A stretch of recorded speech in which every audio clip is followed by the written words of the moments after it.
What's up, everybody? Skywalker here.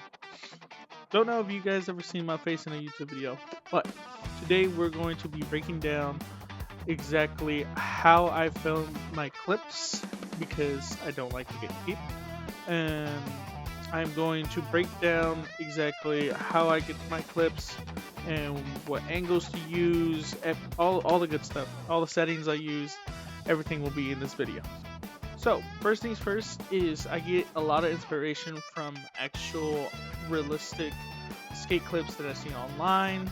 Sometimes it's from friends or sometimes it's from professionals.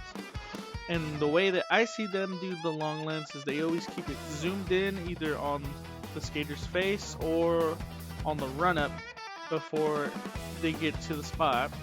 Just like this. What's up, everybody? Future Skywalker here. So I'm going to go ahead and speed up the video a little bit just because this process takes a little while.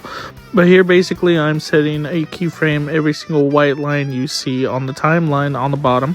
After setting these anchor frames, or whatever they're called at this point, we will go back and set extra keyframes specifically on the trick at the end, just so we can focus on that last trick popping out. In terms of zooming in and zooming out, you always want to zoom back in once the trick is done. Boom. Finished product for a long lens. So, now I'm going to show you guys how I do my fisheye. And I got a lot of inspiration from one of my favorite filmers. His name is Kev Perez. I highly give him a lot of credit for the way I film my fisheye. I broke down a lot of his clips. Oh, Raylo. Yo, what's up, Ray?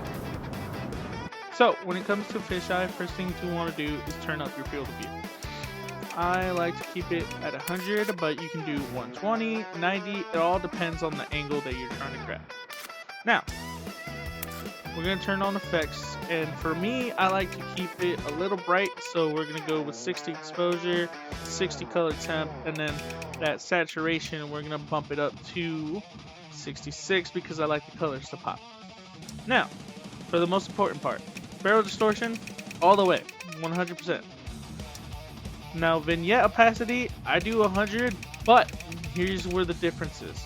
Instead of just getting this kind of filming style for your fisheye, I go to vignette size and increase it down to 34.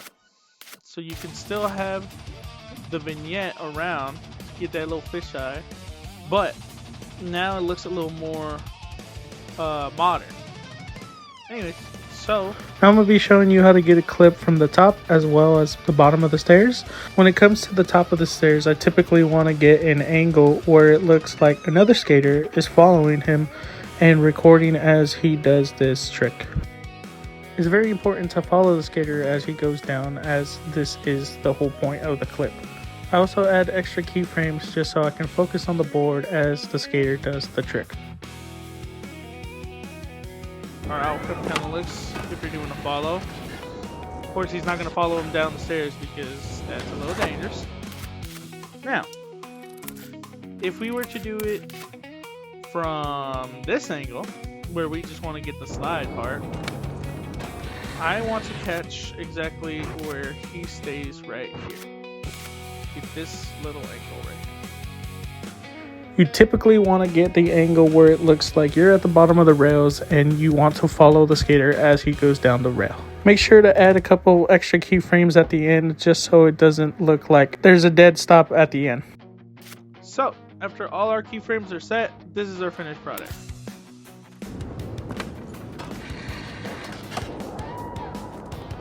Pretty nice, right?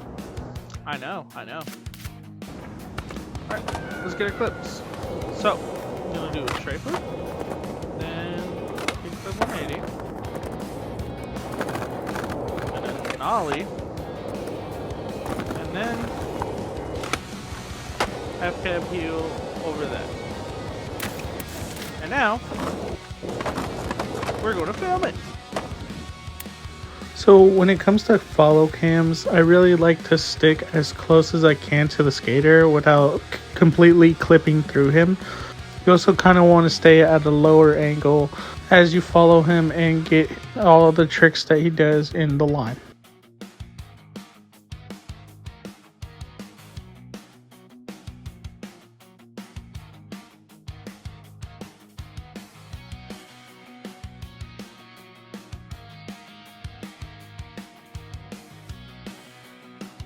Now we're going to go back and add those extra frames just so that we can center the tricks and it looks more polished.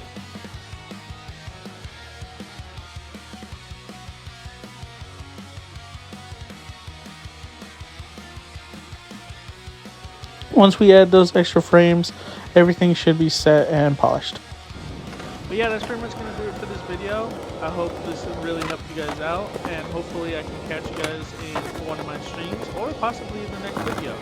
If you guys still need any more help getting these clips, please do feel free to reach out, and I will try my best to explain exactly how I get these down. But yeah, that's pretty much it, and I hope you guys have a great day. Bye!